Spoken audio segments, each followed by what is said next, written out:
JD, just want to make sure you can hear us and that we can hear you. I got you loud and clear, Jeff. Okay. Thanks and welcome back, ladies and gentlemen. I'm very sorry for the technical delays today. I know that is your time, and we apologize for consuming your time. We are doing this by phone today, unfortunately, due to technical problems, but we're pleased to be joined by Colonel John Dorrian, who's with us from Operation Inherent Resolve in Baghdad. And JD, we'll turn it over to you. Thanks a bunch, Jeff. Team, very sorry for the technical problems. We'll go ahead and get started with a short statement, then I'll go ahead and take your questions. So in northern Syria, along with our NATO ally Turkey, coalition advise and assist missions are ongoing with our local partner forces. These forces are making progress toward defeating Daesh forces operating along the Mara line. Since the start of Operation Noble Lance, this operation, these partnered forces have liberated 254 square kilometers of ground to include the people in 37 villages in that area. An update on Manbij. Since liberation of the city on August 12th, the displaced have started returning in very large numbers. Approximately 70,000 people now reside in Manbij, although 125,000 lived in Manbij before Daesh invaded. More than 3,000 families have benefited so far from efforts to distribute humanitarian aid, and efforts are ongoing to continue removing Daesh booby traps and IEDs. Of note, Daesh emplaced a significant number of explosive hazards in the schools and schoolyards, and nearly 100 explosives have been removed, transported to a safe area outside the city, and destroyed. Unfortunately, before this work could be done, there were 3 casualties to Manbij residents caused by explosives in these school areas. Of the 45 schools in the city before Daesh arrived, 7 were completely destroyed and another 7 partially destroyed. In Iraq's Euphrates River Valley at Star 2, the ISF have successfully attacked the enemy on multiple fronts to remove them from the eastern side of the Euphrates north and south of Heath. Within the past few days, the ISF completed clearance operations along the Euphrates River Valley, connecting their northern and southern forward battle lines with about 230 kilometers of contiguous cleared area between Baghdad and Haditha. Clearing this area takes pressure off the ISF to defend multiple fronts in the ERV, and it helps protect Ramadi, Fallujah, and Baghdad from Daesh attacks as the battle for Mosul is waged. This also increases pressure on Daesh, who have shown significant signs that their supply shortages and the dismantling of their command and control across Iraq leave them incapable of stopping the ISF from advancing. Continuing to pressure the enemy along the Euphrates River Valley is very important to the overall security of Iraq, and will continue a relentless campaign of strikes to keep the enemy on the back foot as the ISF continues clearing. Along the Tigris River Valley, shaping operations and planning for liberation of Mosul at Star 3 are ongoing. The size of Mosul makes this by far the largest task the ISF have undertaken to date, an order of magnitude larger than the liberation battles in cities like Ramadi, Fallujah, and Sharqat. Nearly all of the 12 Iraqi brigades the coalition is training have completed their instruction. The last brigade will finish in the next couple of weeks. The government of Iraq is working with the UN and non-government organizations to plan for the internally displaced persons that may flee the fighting in Mosul. The government of Iraq is directing 20 internally displaced person campsites and is working with the UN and NGOs to pre-position resources to take care of IDPs. Coalition planners are attending those meetings and assisting the ISF with their planning efforts. During the recent liberation of Sharqat, the local residents remained in their homes, rose up as the ISF advanced, and helped push Daesh out of the city. It remains to be seen what will happen in Mosul, but Prime Minister Abadi did reach out to the Mosulis via a radio address to announce the pending liberation of Mosul and to ask residents for their cooperation with security forces. Finally, we've seen several reports about ISIS use of commercial off-the-shelf drones, including instances where they've used these capabilities to deliver explosives. This is a threat that's not new to the area. This happens fairly commonly with regard to surveillance. My predecessor acknowledged that the enemy had used UAS devices to surveil and even deliver ordnance.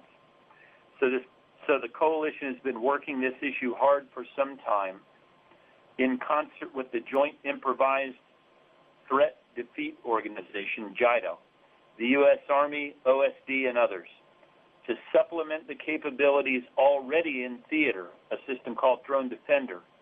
Additional advanced systems have been sent that are capable of detecting, identifying, tracking, and defeating UAS threats.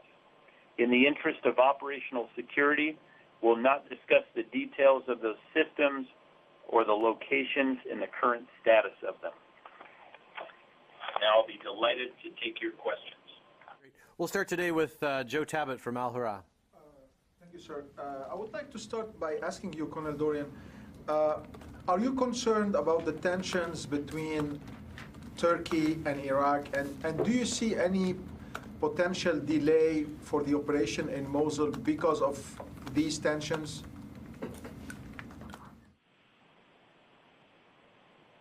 Well, planning for the liberation of Mosul continues.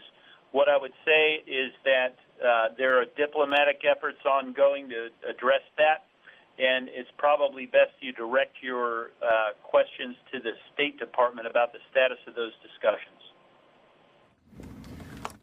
Next, we'll go to Kasim Ileri with Anadolu.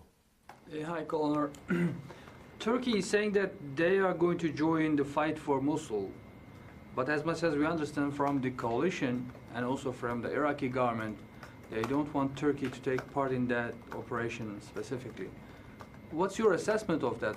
How will Turkey take part in Mosul operation, or will it take part?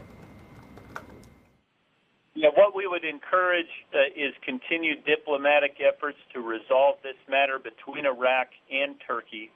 And again, I would advise you to follow up with the State Department for the status of that discussion.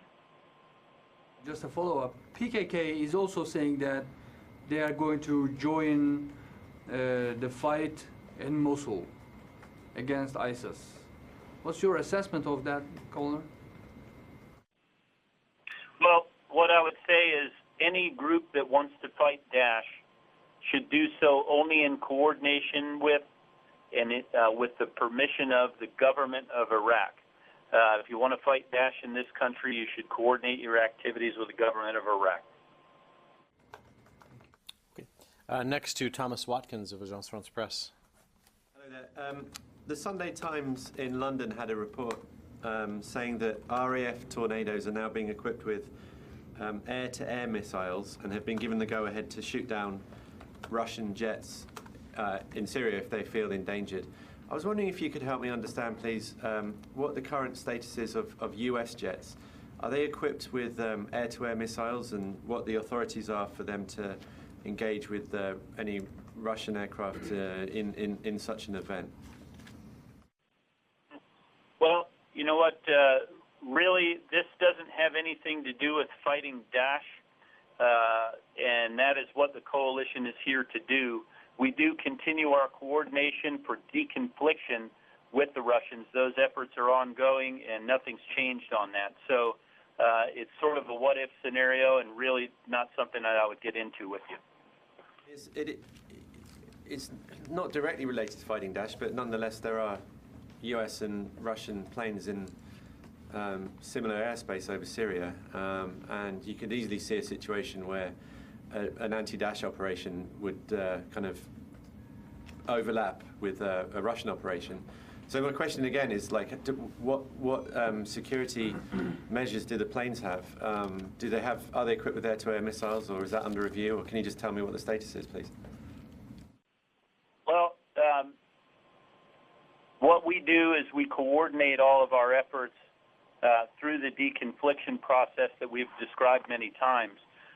We have a direct line with the Russians to deconflict our efforts. So I don't accept the premise that you discussed that there could be some kind of a conflict. This has become something that's, an ongoing process. We continue to work it every day to continue to maintain safety of flight. Okay, next to Tom Bowman with NPR. Hey, Colonel, I wonder if you could tell us what you're seeing inside Mosul now that the effort to retake the city is imminent. Are you seeing any more creation of defensive positions, creation of car, truck bombs, movement of population? What are you seeing? And also, anything new maybe you haven't seen before? Thanks, Tom. What we're seeing now is kind of a lot of what we've been seeing up until then. There's Daesh have been there for 2 years. They've dug very elaborate defenses.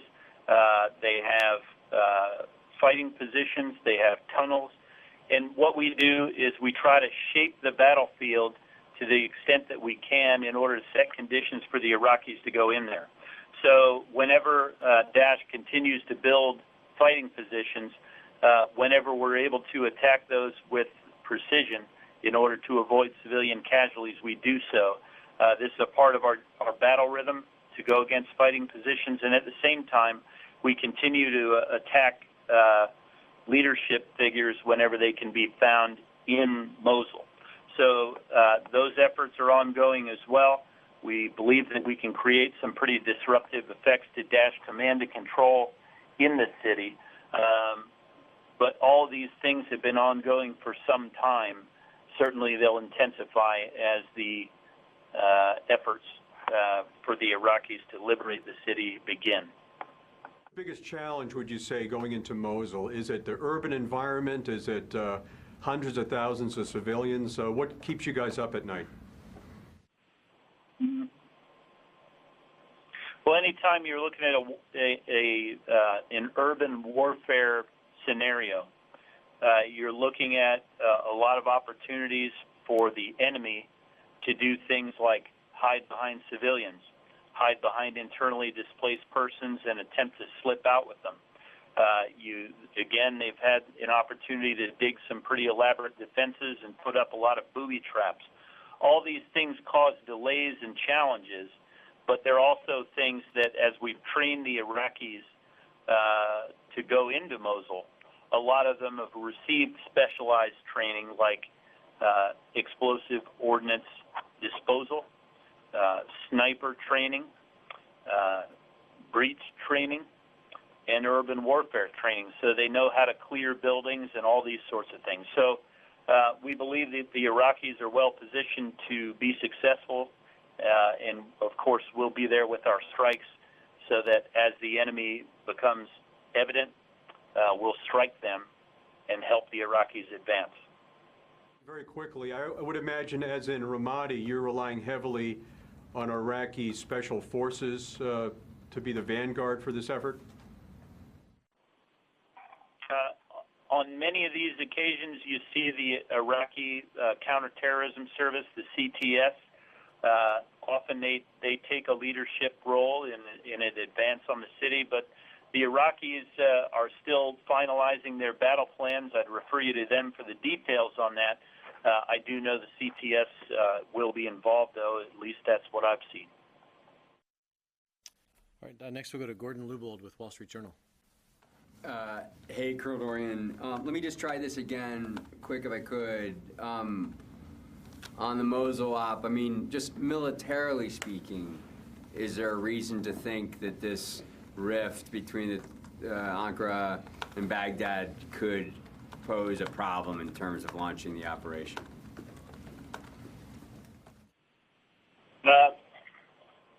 Right now, we're not making any plans to change the plan, if that's what you're getting at. The Iraqis continue their planning efforts to liberate Mosul.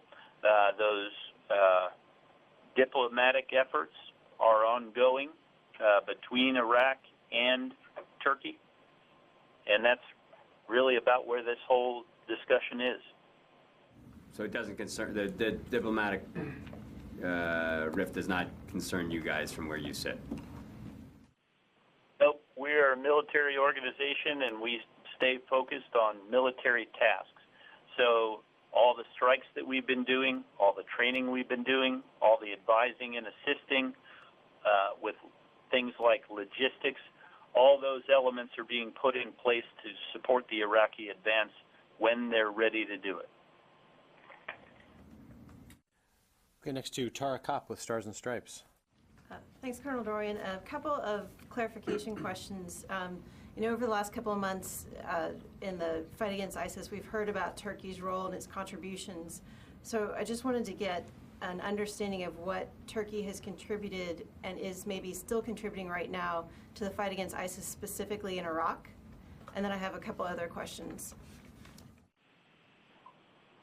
Yeah, with regard to Turkey's role in Iraq,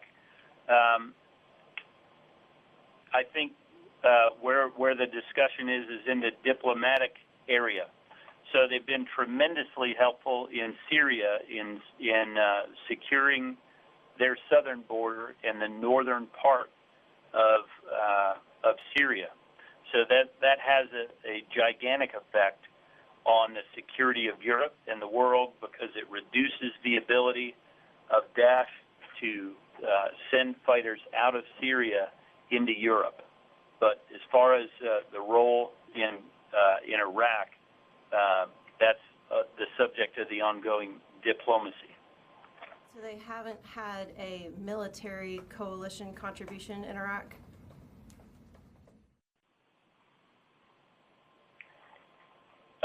No, not as a part of the coalition, no. And a couple others. On Mosul, with what you're seeing, are you seeing any movements of ISIS fighters in and out of the city still, or has most of that been choked off? There are fighters that are moving in and out of the city in small numbers. So they don't have the ability to move out in large columns or convoys or that sort of thing. But they do still, have the ability to move out in single digits, with backpacks and that sort of thing. That's not that's a trickle, not a flow of fighters. So are you estimating that those aren't really senior leader movements or high-value target movements? Those are maybe just individual fighters? Well, they're individual fighters, but I think, as to who they are, if we knew that with that much fidelity, we probably would have struck them. So we continue our work to track and strike leadership figures, and that's, a business that I can't really get into detail about the status of our tracking. One last one.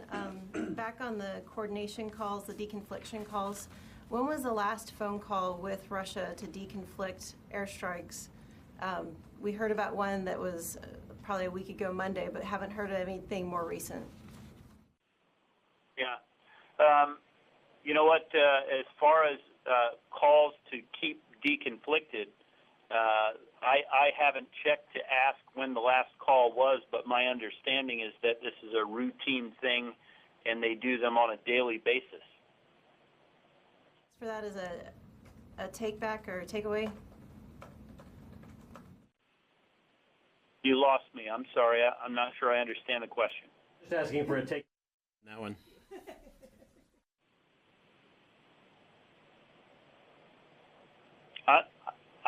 I couldn't hear that. I'm sorry.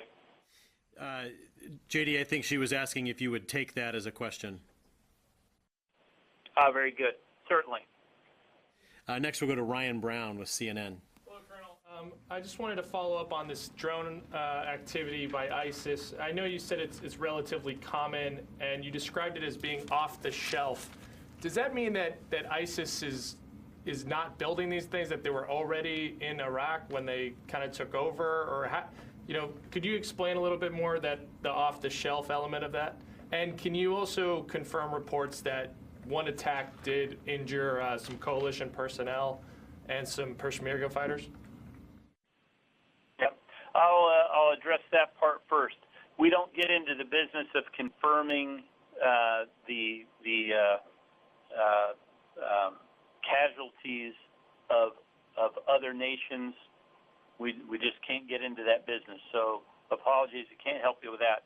Now, with commercial off the shelf, we've seen the enemy use a variety of drones and improvised drones and modified drones. So some of those are just, quadcopters and that sort of thing. We've seen them use, items that you can just buy. So these aren't, there's nothing very high tech about them. They can just buy those as anybody else would. Some of those are available on Amazon. So I don't know exactly how they get them, but they're routinely available. So, they can order one just like anybody else can. Okay. And just on a separate note, just to follow up on this, I know you're not really welcoming these Turkey-Iraq rift questions, but one of the issues that's been talked about is the stabilization force and the makeup of that once, Mosul is liberated. And I believe that, the fighters that Turkey's training, the idea was that they become some kind of policing force. Is the makeup of that stabilization force after Mosul's liberated, has that been determined yet? Or is it still being debated, and does the coalition have any say on that? Well, one thing that's not up for debate is that the makeup, the disposition of that force will be determined by the government of Iraq. So that piece of it is their decision to make. Now, my understanding is that they plan to use tribal forces and police forces that have been through coalition training as the hold force and a wide area security force. I haven't heard of any changes to that game plan, and again, that's an Iraqi decision. Thank you, sir. Next to Laurent Bartholomé with Agence France Presse. I wanted to know if you could share some details on what happened with the drone incident. For instance, can you confirm that the drone exploded while it was inspected after being shot down? Yes, I can. I can confirm that. That is what happened. Okay. Can you say how it was shot down? Nope. I can't get into that kind of detail with you. I'm sorry. Okay. Just another follow-up, if I may. Do you think this ability to build some flying IEDs has a significant impact for the security of the coalition troops, or is it merely a trifle? Well, I would say there's probably a middle way.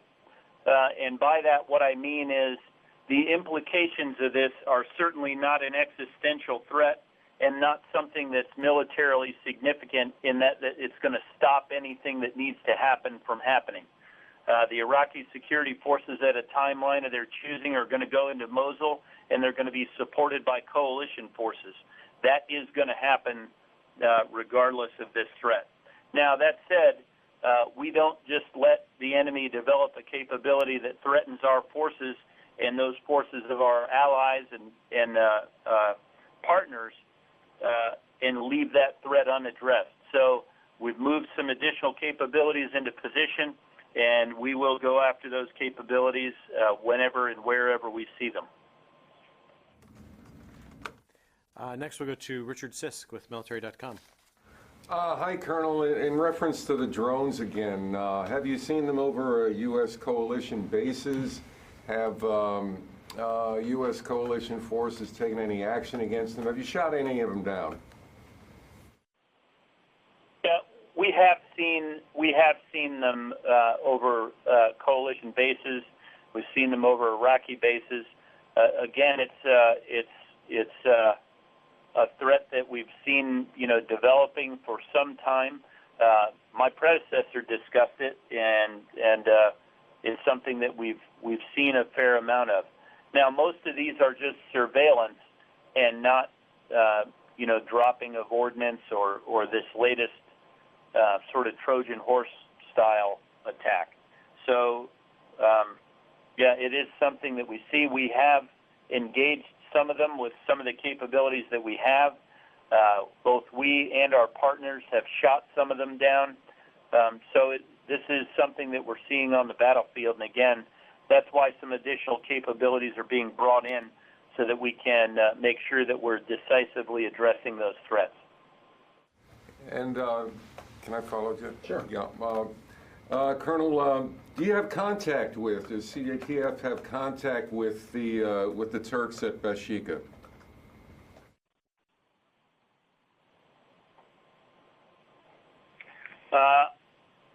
I don't believe so, because the Turks at Bashika are not there under the auspices of the coalition presence. That's a national effort, not a coalition presence.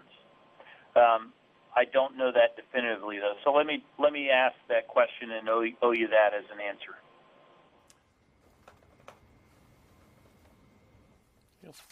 Next, we'll go to Christina Wong with The Hill. Hi, Colonel. Thanks for doing this. A couple of questions. How many civilians are estimated to be in Mosul right now? Christina, a ballpark estimate is about 1 million. It could be, there's a fairly wide range, though. It could be up to 1.3 million. I've seen numbers from 1 million to 1.3. Thank you. What will defeat of ISIS in Mosul look like? Well, what it looks like is a secure city, one that's not threatened daily with Daesh improvised explosive devices and terrorist attacks. It's one where Daesh has little to no presence. It's one where normalcy is restored.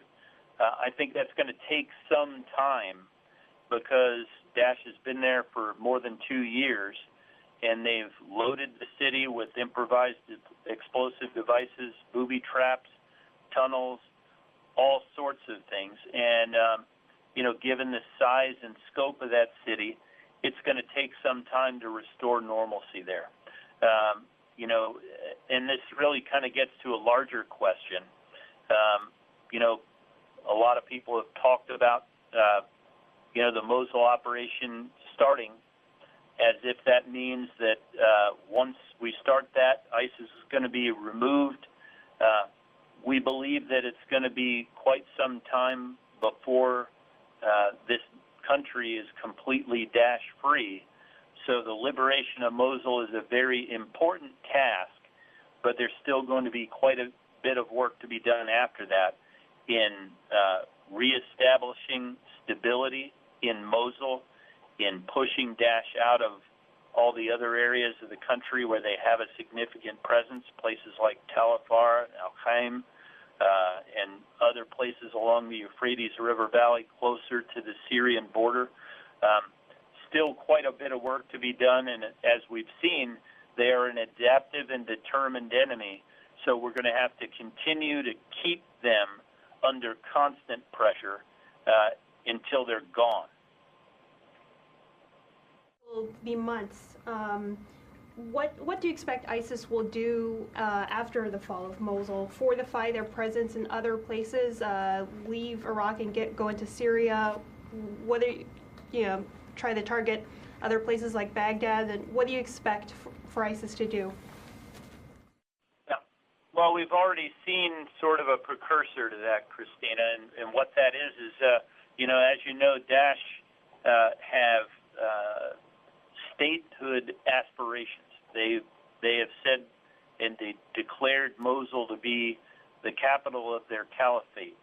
Well, once Mosul is liberated, and that is shown to be a farce, what we will see is Daesh reverting back to what they really are, which is a terrorist organization and perhaps an insurgent threat. And what that means is we can expect them to continue to conduct terrorist-style attacks in order to try and prove their relevance. We've seen them continue to do propaganda, although a lot of that propaganda has been trailing off for a variety of reasons, including the fact that many of those responsible for the propaganda are no longer with us, and it's very difficult for them to maintain any type of farce as if living under Daesh rule is a good thing, because the places where they're in charge, they're under constant pressure, and they've wrecked the place, and they're under a lot of pressure from strikes, and so it's not very easy to produce the type of propaganda that they were producing early on. So we think that they'll continue to recycle a lot of that old footage into new products. We've already seen them change the name of their propaganda magazine, because we think that they're probably going to lose the city for which their previous magazine was named, Dabiq. And essentially they're going to revert to form. They started off with a lot of linkage to, and really as, Al-Qaeda in Iraq, and reconstituted, and then turned into this newer threat. And what we're going to see is them reduced back into a lower level threat. Next, we'll go to Louis Martinez with ABC News. Hey, John. Two questions. One on Dabiq that you just mentioned. How is the Turkish advance towards that city going, and how many U.S. forces are accompanying them as a train advised assist mission? Well, I can't give you any insight into the number of U.S. forces that would be involved in that, because we don't discuss the disposition or details of our forces in Syria.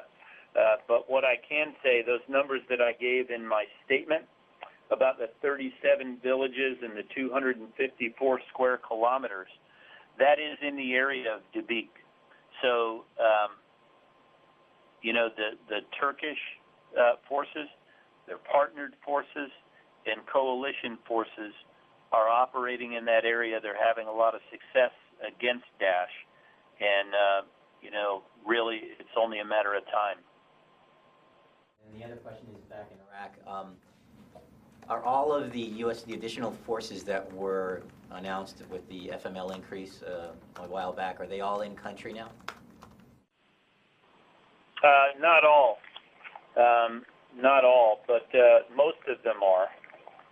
Right now, let's see, we're at just short of 5,000, and the FML is 5262. Thank you. Next, we'll go back to Qasim Larry for follow-up. Colonel, we are hearing from the Shia groups, the PMF, threatening against Turkish forces in Bashika. And also we know that Turks have trained more than 3,000 Sunni tribes in that camp. To what extent militarily you are concerned that a kind of conflict between these Shia groups and those Sunni tribal forces or the Turkish forces in that area create a gap within the chain that encircled Mosul currently?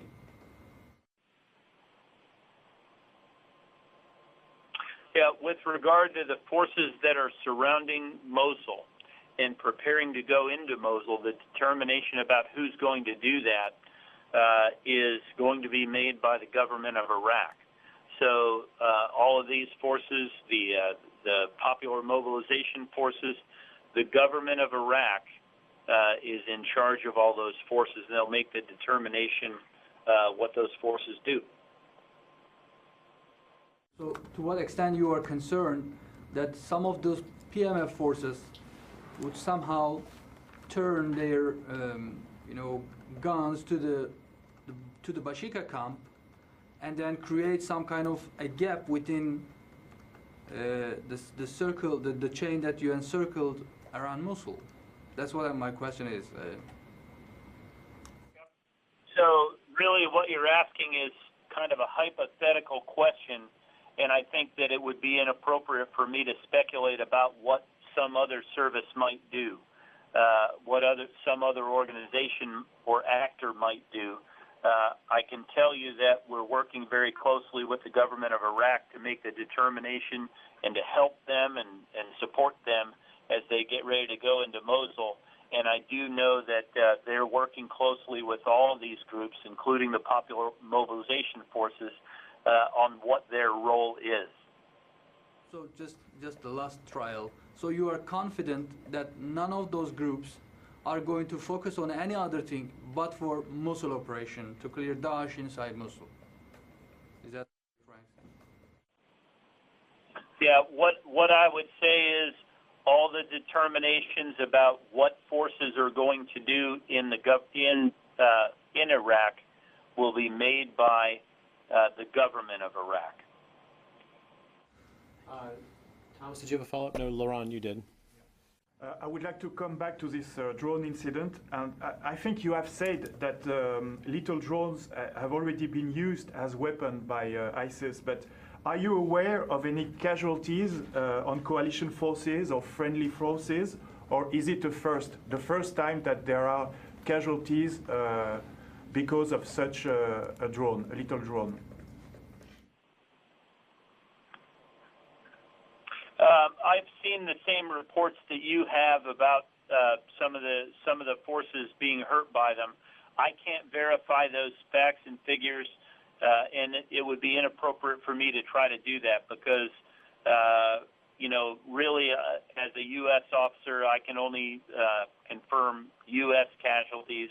I can confirm for you that we haven't had any of those as a result of a drone attack, but it wouldn't be my place to comment on the casualties for other nations. And Ryan Brown, I think you had a follow-up. Yes, just one quick one, Colonel. You described the drone attack as a Trojan horse style attack. Do you think that it was intentionally like a delayed explosion, or were you just using it for, why was it a Trojan horse attack, sir? Well, I don't know for sure that it was, and we don't know if that's intentional or not. We know that there was an improvised device on a drone, and when that was brought back to the camp, it exploded. So the reason or the way or the manner in which that happened, still digging into that. Okay, anybody else? Yeah, Richard, go ahead. Sorry, Colonel, one more about the drones. Are you seeing more of these things flying around now, particularly as the preparations for Mosul progress? In the idea, the sense that perhaps the enemy is trying to get through surveillance from the drones, the disposition of the forces moving towards Mosul.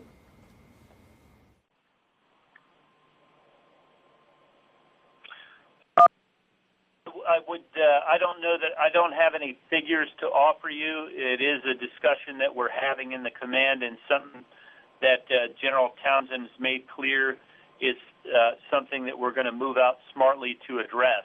That's why we brought this additional capability into the country. So that's kind of where we are on that. Again, sort of circling back to the overall message here, these aren't having any kind of strategic impact at all. So Daesh may use them, they may fly them, they may use them for propaganda, but ultimately the Iraqis are going to liberate Mosul, and we're going to support them. Their use of these is not going to stop anything. All right. Anyone else? Going once, going twice. JD, thank you very much for your time today. And ladies and gentlemen, thank you for your time. And again, we apologize for the delays earlier. And look forward to hearing from you next week, John. All right, take care. We'll get it together for next week.